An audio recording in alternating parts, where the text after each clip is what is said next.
कोई इंसान आपके लिए कुछ कर रहा है तो उसके लिए बहुत बड़ी चीज है। अगर आप उसके काम को और उसके कोशिश को कदर नहीं देंगे तो वह इंसान मन ही मन कहेगा कि इसके लिए मुझे कुछ करना ही नहीं है, क्योंकि मैं इसके लिए चाहे कुछ भी कर लूं ये उसकी वैल्यू कभी करेगा ही नहीं और इसे किसी की कदर ही नहीं है। सब लोग आपसे दूर हो जाएंगे। इसीलिए अगर आप चाहते हैं कि लोग आपको चाहे और आपको पसंद करें तो आपको लोगों को उनके प्यार का सम्मान देना सीखिए कि हाँ कि ये इसने किया हुआ है और बहुत अच्छा काम किया हुआ है। जिस इंसान को हर बात बुरी लगती है और हर बात पे गुस्सा आता है तो लोग कहते हैं कि इससे तो हमें बात ही नहीं चाहिए, इससे कुछ कहो तो वो और भी ज्यादा गुस्सा हो जाता है, इससे दूर रहो तो ही अच्छा है। बहस से आग निकलती है और तर्क से रोशनी निकलती है। बहस अहंकार और बंद दिमाग से उपजती है, जबकि तर्क खुले दिमाग या सीखने की भावना से उपजता है।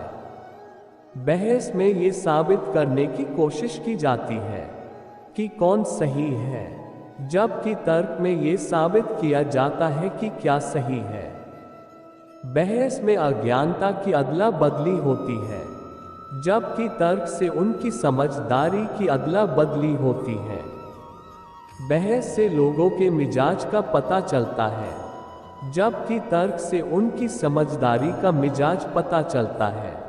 एक कमजोरी के वजह से कोई इन पर विश्वास नहीं कर पाता है, क्योंकि लोगों को ये लगता है कि इसका कोई भरोसा नहीं है, इसे कब क्या हो जाए पता नहीं, और इससे विश्वास ही नहीं होता है और हमेशा शक ही करता रहता है। अगर आप बिना सोचे समझे कोई भी जल्दी एक्शन ले लेते हैं तो आप किसी व्यक्ति के साथ मजबूत रिश्ता बना ही नहीं सकते हो। अगर आप किसी व्यक्ति के साथ दिल से जुड़ना चाहते हो ना, तो आप थोड़ा धीरज रखना सीखिए और थोड़ा इंतजार करना सीखिए, जब तक आपको किसी बात की पूरी हकीकत आपको पता ना हो। तब तक जल्दी में आकर कोई भी निर्णय ना ले। जो इंसान दूसरों की मदद करता है और दूसरों की तकलीफ में मदद करता है वह व्यक्ति सभी को अच्छा लगता है। एक इंसान जो खुद की सोचता है और सिर्फ अपने बारे में ही सोचता है, और दूसरा इंसान जो दूसरों की मदद करता है और दूसरों की तकलीफ में उनका साथ देता है, हमेशा उसी इंसान के ज्यादा दोस्त होते हैं। जो इंसान ज्यादा बोलता है ना वो किसी को भी अच्छा नहीं लगता है और वो इंसान सबको पकाने लगता है। दोस्तों, आप बोलो कम और लोगों की बातें सुनो ज्यादा, और उसी से ही लोग आपसे ज्यादा कनेक्ट होंगे। जो इंसान कम बोलता है और ज्यादा सुनता है वही इंसान आकर्षण का कारण बनता है और सबको प्यारा लगता है। जो इंसान सिर्फ बकबक करता रहता है और बहुत बातें करता है उससे कोई बात करना पसंद नहीं करता। सब लोग उसे देखकर भाग जाते हैं कि अगर इसकी नज़र हम पर पड़ गई तो पकड़ लेगा हमें और हमें पका देगा, इसीलिए जल्दी यहाँ से भागो, हमें इससे बातें ही नहीं करनी है। दोस्तों, इसीलिए जब भी आप लोगों से मिले तो बोले कम और सुने ज्यादा। क्रोध में रहना किसी और को जलाने के उद्देश्य से जलते हुए अंगारे को अपने हाथ में पकड़े रहने के समान है, जो सबसे पहले आपको ही जलाता है। इच्छाओं का कभी अंत नहीं होता। आपकी एक इच्छा पूरी हुई नहीं कि दूसरी इच्छा जन्म ले लेती है। जिसने खुद पर नियंत्रण पा लिया उसकी जीत को देवता भी हार में बदल नहीं सकते। आपको गुस्से की सजा नहीं मिलती है, स्वयं गुस्सा ही आपकी सजा है। स्वास्थ्य के बिना जीवन नहीं होता, बस थकान और पीड़ा होती है जो मृत्यु के समान है। न अतीत की स्मृतियों में अटके रहें, न भविष्य की कल्पना में। मन को तो बस वर्तमान पर एकाग्र रखना चाहिए। 1000 युद्ध जीतने से अच्छा है खुद को जीत लेना। तब ये जीत आपकी अपनी होती है, जिसे कभी कोई आपसे छीन नहीं सकता। किसी बात पर इसलिए विश्वास मत कर लेना कि उसे तुमने किताब में पढ़ी है। न इसलिए विश्वास करना कि ऐसा किसी ने या मैंने कहा है। केवल तब विश्वास करना जब ये तुम्हारे तर्क और सहज बुद्धि से प्रमाणित हो जाए। इन 3 बातों की चर्चा सबसे करो। उदार हृदय, विनम्र वाणी और सेवा व करुणा से युक्त जीवन वे तत्व हैं जिनसे मानवता पुनर्जीवित होती है। ज्ञान की प्राप्ति खुद से प्रयास से ही संभव है। दूसरों पर निर्भरता व्यर्थ है। प्रत्येक मनुष्य अपने सुख और दुख का स्वयं जिम्मेदार होता है। मनुष्य जैसा सोचता है वैसा ही बन जाता है। मनुष्य जैसा महसूस करता है वैसी ही चीजों को वह अपनी तरफ आकर्षित करता है, और वह जैसी कल्पना करता है वैसी ही चीजों को निर्मित करता है। सत्य के मार्ग पर मनुष्य 2 ही गलतियां करता है। पहली ये है कि वह मार्ग पर आखिर तक चला नहीं। दूसरी ये है कि उसने चलने की शुरुआत नहीं की। ध्यान से ज्ञान प्रकट होता है। ध्यान का अभाव ही अज्ञान का कारण है। शांति आपके अंदर है, बाहर उसकी तलाश व्यर्थ है। जीवित होने का अर्थ निडर होना है। तुम्हारा क्या होगा ये डर मन में न रहे। न ही किसी पर अपनी निर्भरता की बात सोचो। जिस क्षण तुम मदद की पूर्व धारण से मुक्त हुए, उसी क्षण सही अर्थों में आजाद हो गए। आसक्ति या लिप्तता ही सारे दुखों का मूल है। आप अनगिनत अच्छी बातें पढ़ लें, हजारों अच्छी बातें सुन लें और 1000 अच्छी बातें बोल लें, क्या फायदा उनका जो आप उन्हें अमल में न लाएं।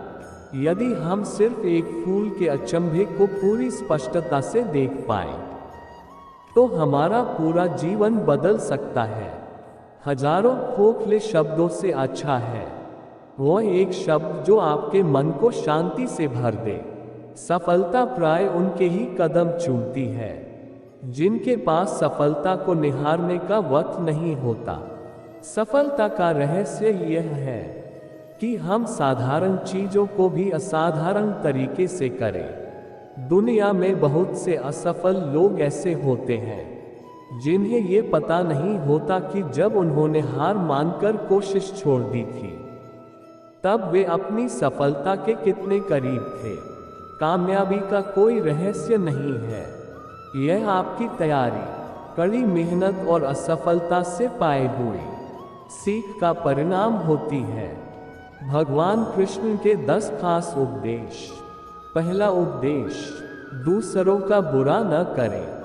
अपनी प्राण रक्षा के लिए भी जानबूझकर किसी प्राणी का वध न करें। जहां मन हिंसा से मुड़ता है, वहां दुख अवश्य ही शांत हो जाता है। दूसरा उपदेश, सत्य के बारे में 3 चीजें ज्यादा देर तक छुपी नहीं रह सकती। वे हैं सूर्य, चंद्रमा और सत्य। जिस तरह सूर्य रोज प्रत्यक्ष दिखाई देता है, चंद्रमा भी दिखाई देता है, उसी तरह सत्य कभी न कभी सामने आ ही जाता है। अतः सत्य को अपने आचरण में ना उतारें। उससे दूर रहने में ही मनुष्य की भलाई है। तीसरा उपदेश, जीवन का उद्देश्य सही रखें। जीवन में किसी उद्देश्य या लक्ष्य तक पहुंचने से ज्यादा महत्वपूर्ण उस यात्रा को अच्छे से संपन्न करना होता है। चौथा उपदेश, प्रेम का मार्ग अपनाएं। बुराई से बुराई कभी खत्म नहीं होती। घृणा को तो केवल प्रेम द्वारा ही समाप्त किया जा सकता है। यह एक अटूट सत्य है। पांचवा उपदेश, खुद जैसा औरों को समझना। जैसे मैं हूँ वैसे ही वे हैं, और जैसे वे हैं वैसा ही मैं हूँ। इस प्रकार सबको अपने जैसा समझकर न किसी को मारे, न मारने को प्रेरित करे। छठवां उपदेश, स्वयं पर विजय। जीवन में हजारों लड़ाइयाँ जीतने से अच्छा है कि तुम स्वयं पर विजय प्राप्त कर लो, फिर जीत हमेशा तुम्हारी होगी, इसे तुमसे कोई नहीं छीन सकता। सातवां उपदेश, दूसरों को सुख दें। मनुष्य यह विचार किया करता है कि मुझे जीने की इच्छा है, मरने की नहीं। सुख की इच्छा है, दुख की नहीं। यदि मैं अपनी ही तरह सुख की इच्छा करने वाले प्राणी को मार डालूं, तो क्या ये बात उसे अच्छी लगेगी? इसलिए मनुष्य को प्राणीघात से स्वयं तो विरत हो ही जाना चाहिए। उसे दूसरों को भी हिंसा से विरत कराने का प्रयत्न करना चाहिए। आठवां उपदेश, बैर भाव न रखे, वैरियों के प्रति वैर रहित होकर। आहा, हम कैसा आनंदमय जीवन बिता रहे हैं। वैरी मनुष्यों के बीच अवैरी होकर विहार कर रहे हैं। नौवां उपदेश, पशु हिंसा से बचे। पहले 3 ही रोग थे, इच्छा, क्षुधा और बुढ़ापा। पशु हिंसा के बढ़ते बढ़ते वे 98वें हो गए। ये याजक, ये पुरोहित निर्दोष पशुओं का वध कराते हैं, धर्म का ध्वंस करते हैं। यज्ञ के नाम पर की गई यह पशु हिंसा निश्चय ही निंदित और नीच कर्म है। प्राचीन पंडितों ने ऐसे याजकों की निंदा की है। 10वां उपदेश, चर्म धारण न करें। भगवान बोले, भिक्षुओं, महाचर्मों को, सिंह, बाघ और चीते के चर्म को नहीं धारण करना चाहिए। जो धारण करे उसे दुष्कृत का दोष होता है। राधे राधे, राधे कृष्णा।